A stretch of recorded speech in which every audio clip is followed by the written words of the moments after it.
akan melakukan pengamatan terhadap lingkungan hidup di sekitar tempat tinggal kami. Tepatnya di Bajoe. Sebelumnya, perkenalkan saya Andi Salsabila Nurul Inayah. Saya Fira Salsabila Maskur. Saya Adilda Alfasni. Saya Nur Faisah. Lingkungan biotik adalah lingkungan yang terdiri atas komponen makhluk hidup bernyawa dan memiliki wujud makhluk hidup. Komponen lingkungan biotik tersebut mencakup manusia, hewan, tumbuhan, dan mikroorganisme lainnya.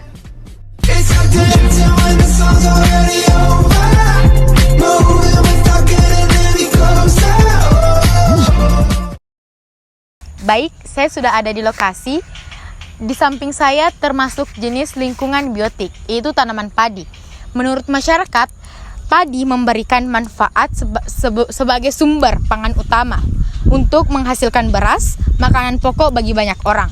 Kedua, sebagai lapangan kerja, membuka peluang kerja di sektor pertanian dan industri olahan padi.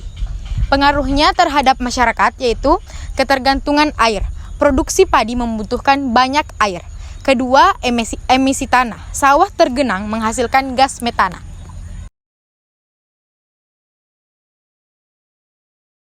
Sekarang kami berada di lokasi tempat biotik yaitu sapi. Di sini kami telah mewawancarai beberapa penduduk asli. Kami mendapatkan informasi bahwa sapi mempunyai manfaat yaitu sebagai sumber pangan, daging dan susu sapi kaya akan protein, kalsium, dan nutrisi penting lainnya. Kedua, pendukung pertanian. Sapi digunakan sebagai tenaga untuk membajak sawah di beberapa daerah. Yang ketiga, sebagai limbah organik. Kotoran sapi bisa dimanfaatkan sebagai pupuk organik. Adapun pengaruhnya yaitu emisi gas rumah kaca. Sapi menghasilkan metana CH4 yang berkontribusi pada pemanasan global. Yang kedua, sebagai polusi lingkungan. Limbah peternakan dapat mencemari air jika tidak dikelola dengan baik. Sekarang kami berada di lokasi tempat biotik yaitu ayam. Di sini kami telah mewawancarai beberapa penduduk asli. Kami mendapatkan informasi bahwa ayam mempunyai manfaat yaitu sumber pangan. Daging dan telur ayam penting untuk nutrisi manusia. Pendukung ekonomi. Peternakan ayam memberikan lapangan kerja. Selanjutnya ada pengaruhnya yaitu polusi lingkungan. Limbah peternakan dapat mencemari tanah dan air. Penyakit ternak. Resiko wabah penyakit seperti flu burung. Ikan mempunyai manfaat yaitu sumber protein. Ikan kaya akan nutrisi seperti omega 3, ekonomi, industri perikanan dan memberikan penghasilan bagi nelayan. Pengaruh penangkapan berlebihan. Overfishing dapat mengurangi populasi ikan. Kerusakan terumbu karang. Penangkapan ikan destruktif merupakan habitat laut. Lingkungan abiotik adalah lingkungan yang terdiri dari unsur-unsur non-hidup atau benda mati.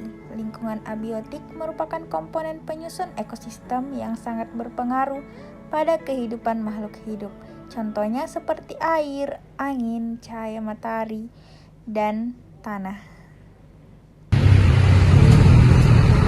Sekarang kami berada di lokasi tempat abiotik yaitu air laut. Di sini kami telah mewawancarai beberapa penduduk asli.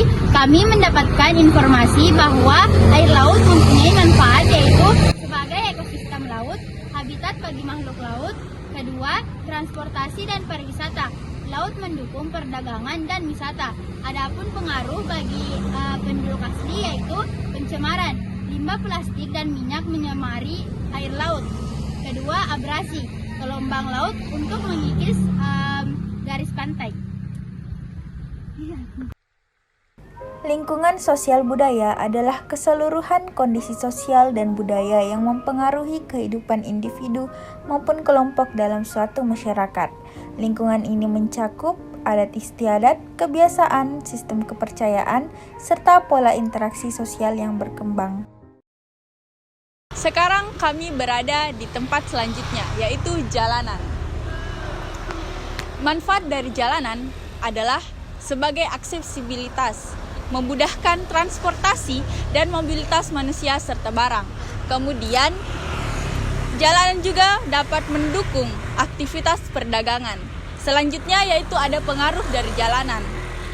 Yang pertama adalah polusi udara, dan yang kedua adalah dapat merusak lingkungan. Baik, saya sudah ada di lokasi yaitu pelabuhan. Setelah kami mewawancarai masyarakat setempat, kami diberitahu bahwa manfaat dari pelabuhan yaitu sebagai transportasi, mendukung perdagangan laut dan transportasi kepada masyarakat yang ingin menyeberang ke pulau antar pulau. Kemudian, sebagai ekonomi, membuka lapangan kerja di sektor pelayaran dan logistik. Selanjutnya, pengaruh pencemaran laut. Limbah kapal mencemari air laut dan kerusakan ekosistem. Aktivitas pelabuhan bisa mengganggu ekosistem laut. Sekarang kami berada di lokasi tempat nelayan. Di sini kami telah mewawancarai beberapa penduduk asli. Kami mendapatkan informasi bahwa nelayan mempunyai manfaat yaitu penyediaan pangan, menyediakan ikan dan hasil laut lainnya, ekonomi, sumber penghasilan utama bagi masyarakat pesisir, pengaruh, overfishing, penangkapan ikan yang tidak berkelanjutan mengancam ekosistem laut, ketergantungan cuaca, aktivitas nelayan dipengaruhi oleh kondisi cuaca. Di sini juga ada budidaya rumput laut yang bermanfaat sebagai sumber pangan dan dapat diolah menjadi agar-agar dan makanan lain.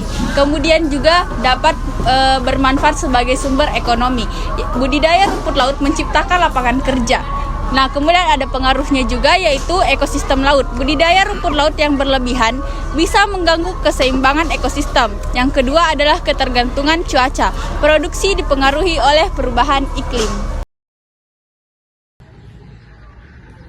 Itulah tadi hasil pengamatan kami tentang jenis-jenis lingkungan hidup di tempat tinggal kami. Semoga apa yang disampaikan dapat bermanfaat bagi kita semua.